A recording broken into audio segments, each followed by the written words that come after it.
Hi, ಎಲ್ಲರಿಗೂ ನಮಸ್ಕಾರ. ವಿಜಿ ಕಿಚನ್ಗೆ ಸ್ವಾಗತ. ಇವತ್ತು ನಾನು ಬದನೆಕಾಯಿ, ಹಸಿಮೆಣಸಿನಕಾಯಿ, ಬೆಳ್ಳುಳ್ಳಿ ಉಪಯೋಗಿಸ್ಕೊಂಡು ಒಂದು ಬ್ಯೂಟಿಫುಲ್ ಚಟ್ನಿ ಮಾಡ್ತಿದ್ದೇನೆ. ಈ ಚಟ್ನಿ ಚಪಾತಿ, ರೊಟ್ಟಿಗೆ, ಅನ್ನಕ್ಕೆ ತುಂಬಾನೇ ಚೆನ್ನಾಗಿರುತ್ತೆ. ಬನ್ನಿ ಮಾಡೋಣ.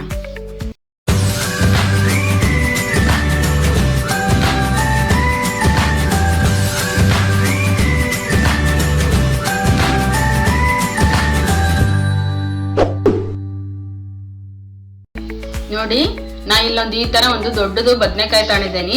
ಇದಕ್ಕೆ ಸ್ವಲ್ಪ ಎಣ್ಣೆ, ಅಡಿಗೆ ಎಣ್ಣೆ ಸ್ವಲ್ಪ ಹಚ್ಚೋದು. ಇದು ಈ ತರ ಹಚ್ಚೋದ್ರಿಂದ ನಾವು ಸುಟ್ಟಾಗ, ಬದನೆಕಾಯಿ ಸುಟ್ಟಾಗ ಸಿಪ್ಪೆ ಚೆನ್ನಾಗಿ ಬಿಡುತ್ತೆ.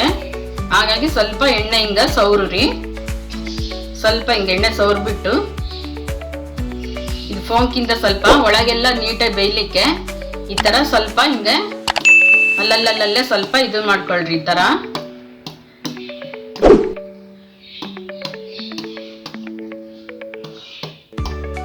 ನೀಟಾಗಿ ಎಲ್ಲ ಒಳಗಡೆಗೆಲ್ಲ ಚೆನ್ನಾಗಿ ಬೇಯುತ್ತೆ ಈ ತರ ಮಾಡೋದ್ರಿಂದ.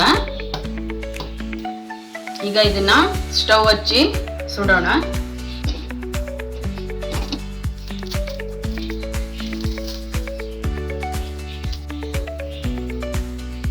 ನೋಡಿ, ಈ ರೀತಿ ಚೆನ್ನಾಗಿ ಸುಟ್ಟಿದ್ದೀನಿ.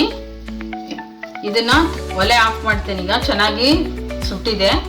ಒಲೆ ಆಫ್ ಮಾಡಿಬಿಟ್ಟು ಇದನ್ನ ತಣ್ಣಗೆ ಹಾಕ್ಬಿಟ್ಟು ಮೇಲಿನ ಸಿಪ್ಪೆ ಎಲ್ಲ ತೆಗೋಣ ಕ್ಲೀನಾಗಿ. ಈಗ ಒಂದು ಬಾಣಲೆಯಲ್ಲಿ ಒಂದು 8 ರಿಂದ 10 ಹಸಿಮೆಣಸಿನಕಾಯಿ ಎಣ್ಣೆ ಹಾಕ್ಬಿಟ್ಟು ಚೆನ್ನಾಗಿ ಫ್ರೈ ಮಾಡೋಣ. ಒಂದು 2 ಸ್ಪೂನ್ ಅಷ್ಟು ಆಯಿಲ್ ಹಾಕೋಣ.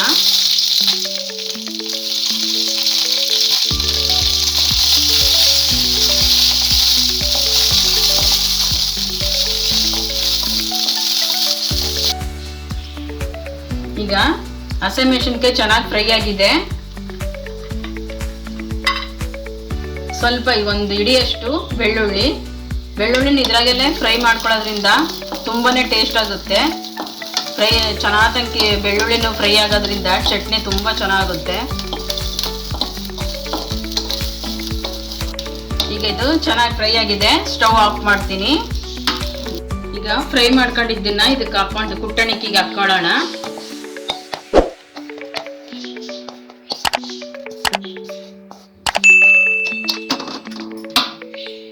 ಸ್ವಲ್ಪ ಕೊತ್ತಂಬರಿ ಸೊಪ್ಪು, ರುಚಿಗೆ ತಕ್ಕಷ್ಟು ಉಪ್ಪು.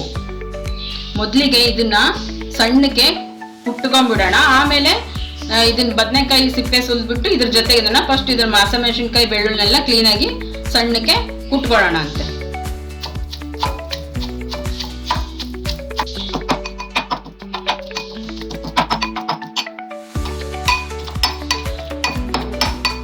ನೋಡಿ, ಈಗ ನುಣ್ಣಗೆ ಕುಟ್ಟಿದ್ದೀನಿ. ಇದೇ ರೀತಿ ನೀವು ಚೆನ್ನಾಗಿ ನುಣ್ಣಗೆ ಕುಟ್ಕೊಳ್ಳಿ. ಈಗ ಅದು ಬದನೆಕಾಯಿ ಸಿಪ್ಪೆ ತೆಗೆದಿರೋದು ಹಾಕ್ತೀನಿ. ಇದನ್ನು ಕೂಡ ನುಣ್ಣಗೆ ಕುಟ್ಕೊಳ್ಳಿ. ಬೇಗನೆ ಆಗುತ್ತೆ ಇದು ಚಟ್ನಿ, ಯಾಕಂದ್ರೆ ಬದನೆಕಾಯಿನೂ ಚೆನ್ನಾಗಿ ಬೇಯಿಸಿರ್ತೇವೆ.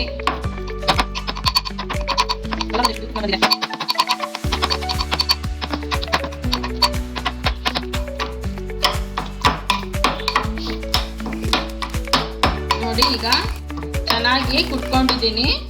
ಈಗ ಇದಾಗಿದೆ ನೋಡಿ, ಎಷ್ಟು ಚೆನ್ನಾಗಿ ಬಂದಿದೆ. ತುಂಬಾ ಟೇಸ್ಟಿಯಾಗಿರುತ್ತೆ. ನೀವು ಮನೇಲಿ ಟ್ರೈ ಮಾಡಿ, ಹೇಗಿತ್ತು ಅಂತ ಕಮೆಂಟ್ ಹಾಕಿ. ಆದಷ್ಟು ಜನರಿಗೆ ಈ ವಿಡಿಯೋನ ಶೇರ್ ಮಾಡಿ, ನನ್ನ ಚಾನಲನ್ನು ಸಬ್ಸ್ಕ್ರೈಬ್ ಮಾಡಿ.